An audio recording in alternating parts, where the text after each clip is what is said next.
Let's mic देश का मिजाज वेस्ट। ये है लेट्स माइक मॉडर्न रेडियो। आप सुन रहे हैं पश्चिम भारत की खबरें।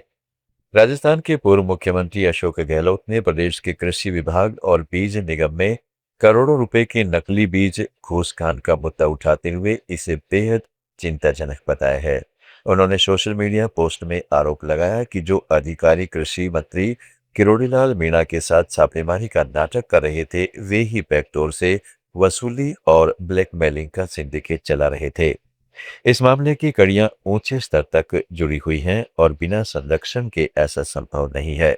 उन्होंने मुख्यमंत्री भजनलाल शर्मा से मांग की है कि किसानों के हितों को नुकसान पहुंचाने वाले इस नेक्सस ने कृषि मंत्री तक की भूमिका की निष्पक्ष उच्च स्तरीय जांच कराई जाए।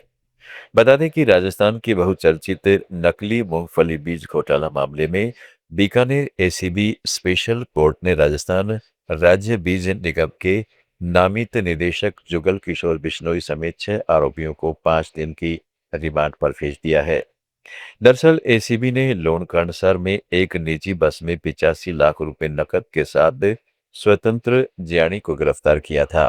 पूछताछ के बाद हुई कार्रवाई में जुगल किशोर के ठिकाने से 1 करोड़ 58 लाख रुपए और बरामद किए गए। जांच एजेंसी अब तक कुल 2 करोड़ 44 लाख रुपए नकद, आभूषण और कई अहम दस्तावेज जब्त कर चुकी है। मामला उस समय सामने आया जब मूंगफली बीज के सैंपल गुणवत्ता जांच में फेल हो गए और करोड़ों रुपए के बीज का स्टॉक सीज किया गया। आरोप है कि सैंपल पास कराने और कार्रवाई से बचाने के नाम पर करोड़ रुपए की रिश्वत का खेल चल रहा था। मुंबई के छत्रपति शिवाजी महाराज अंतर्राष्ट्रीय हवाई अड्डे पर राजस्व खुफिया निदेशालय ने सोने की तस्करी का भंडाफोड़ किया है। ऑपरेशन गोल्ड नेक्सस के तहत करीब 5 करोड़ रुपए को लेकर 3 किलो 200 ग्राम 24 कैरेट सोना जब्त किया गया है। यह सोना वैक्स और गोल्ड डस्ट के रूप में छिपाकर भारत लाया गया था। इस मामले में कुल 7 लोगों को गिरफ्तार किया गया है, जिनमें एक बांग्लादेशी और 2 श्रीलंकाई नागरिक समेत 3 यात्री शामिल हैं। हैरानी की बात यह है कि हवाई अड्डे के 3 कर्मचारी भी इस तस्करी नेटवर्क में शामिल पाए गए हैं। ये कर्मचारी सोना बाहर एक स्थानीय व्यक्ति तक पहुंचाने की कोशिश कर रहे थे, जिसे भी गिरफ्तार कर लिया गया है। गुजरात के सूरत में अश्वनी कुमार इलाके की एक ज्वेलरी यूनिट में सफाई के दौरान सेप्टिक टैंक के अंदर जहरीली गैस से 4 मजदूरों की मौत हो गई। एक सुपरवाइजर और 3 मजदूर टैंक साफ करने उतरे तो अचानक बेहोश हो गए। फायर ब्रिगेड की टीम ने उन्हें बाहर निकाला, लेकिन अस्पताल पहुंचते पहुंचते उनकी मौत हो चुकी थी। प्रारंभिक जांच में पता चला है कि मजदूरों के पास न तो कोई सुरक्षा उपकरण था और न ही जरूरी प्रोटोकॉल का पालन किया गया। गोवा के सांगेम तालुका स्थित तलसाई गांव में पेयजल संकट को लेकर ग्रामीणों ने एक बार फिर नाराजगी जताई है। 124 परिवारों की बैठक में लोगों ने कहा है कि उनके गांव में सुरक्षित पीने के पानी की समस्या अभी भी गंभीर बनी हुई है।